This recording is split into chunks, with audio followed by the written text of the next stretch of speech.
রিক্সায় উঠছি,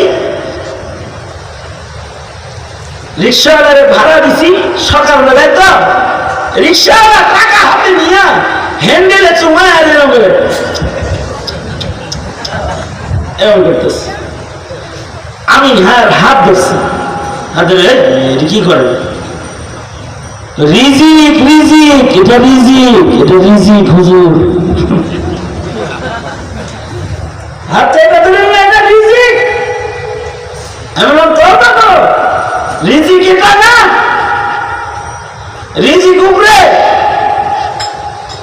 রিজিক মাটির নিচেও না, আসে কিন্তু মাটির নিচ থেকে। বপন করি দানা মাটিতে, কিন্তু রিজিক আসলে আসে কোন জায়গা থেকে? ইকো বন্ধ করে আওয়াজটা ক্লিয়ার করো। আসলে তো রিজিক আসে, আওয়াজ বাড়ায় দাও, ইকো বন্ধ করো। আসলে তো রিজিক আসে আল্লাহর পক্ষ থেকে। আমি বললাম তোমার এই রিক্সা তোমার রিজিক না, রাজ্জাক কে? জোরে বলেন, আরো জোরে আওয়াজ করে বলেন। রিজিক দাতা আল্লাহ।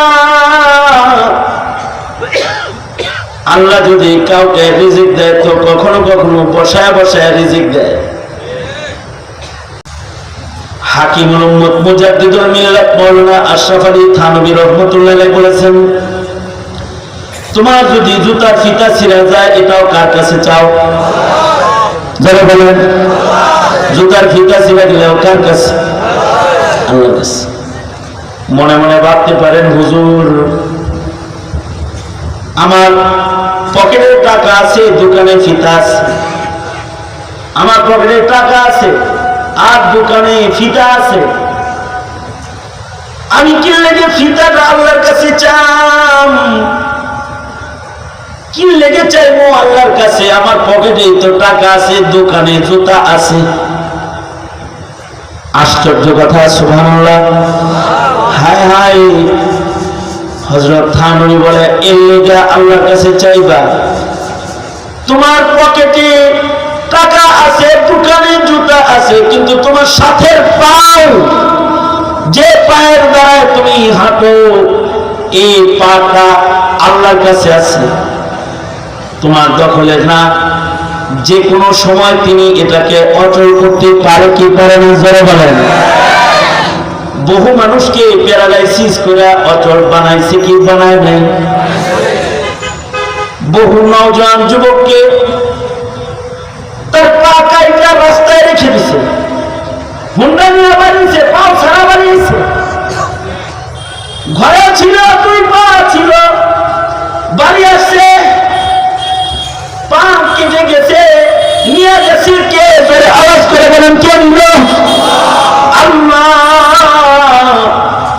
এই কারণে হাকিমুল উম্মত থানভী বলে, যদিও তোর পকেটে জুতার ফিতা কেনার টাকা আছে, যদিও তোমার পকেটের ভেতরে জুতা কেনার টাকা আছে, তারপরেও এটাও চাইবা তুমি তোমার আল্লাহর কাছে। কারণ আল্লাহ যদি নামায় দেয়, বঞ্চিত করে দেয়, পাও পেলে দিব, টাকা দিয়ে জুতা কিনাও করতে পারবে না।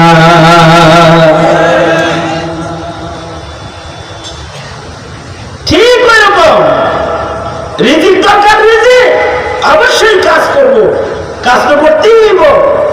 আল্লাহর নির্দেশ হইলে কাজ করে খাও, ইবাদত করো, ফান্তাশিরু ফিল আরদ, জমিনে ছড়ায় করো, কাজ করো, রিজিক সন্ধান করো। নির্দেশ কার? কিন্তু তারপর রিজিক চাইবা আমার কাছে। আল্লাহ বলে আমার কাছে চাইবা, কারণ তুমি কাজ করলেই রিজিকটা ঘরে আনতে পারবে না, আমি আইনা না দিলে। বহু মানুষ আছে সারাদিন কাজ করার পরে তার টাকা সন্ধ্যাবেলায় চলে গেছে। বহু মানুষ আছে সারাদিন কাজ করেছে, বাজার করবে, বাজারে যে মানিব্যাগে হারিয়ে গেছে, মেহনত করেছে কিন্তু কপালে নাই। শেখ হাসিনা দুপুর বেলায় অনেক কিছু রান্না করেছিল, কিন্তু নসিবে নাই, খাইতে পারেনি। কারণ রিজিক কার কাছে? জোরে, আরো জোরে বলেন। গণভবনের সব মাছ গোস্ত যা রান্না হয়েছিল সব ছাত্ররা যায় খাইছে, যার রিজিকে আল্লাহ লেখা রাখছিল তারা খাইছে। কিন্তু যিনি রান্না করলে দেখলো খাবে, উনি চলে গেল, কারণ রাজ্জাককে তার রিজিক আল্লাহ তাআলা যেখানে লিখে রেখেছে সেখানে চলে গেছে। অনেক চেষ্টা করেছে বিভিন্ন জায়গায় যায় রিজিক খাইতে, বিদেশের বিভিন্ন জায়গায় পাড়ি জমাইতে চাইছে, আল্লাহ দিতাম না, যতদিন আল্লাহ দিবি না ততদিন যাইতে পারবে না।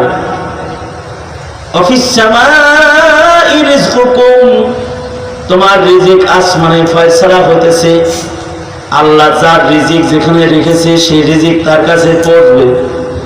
সুতরাং কাজ করব, এটা আল্লাহর হুকুম, তাই কাজ করব, কিন্তু রিজিক দিবেন কে? আল্লাহ।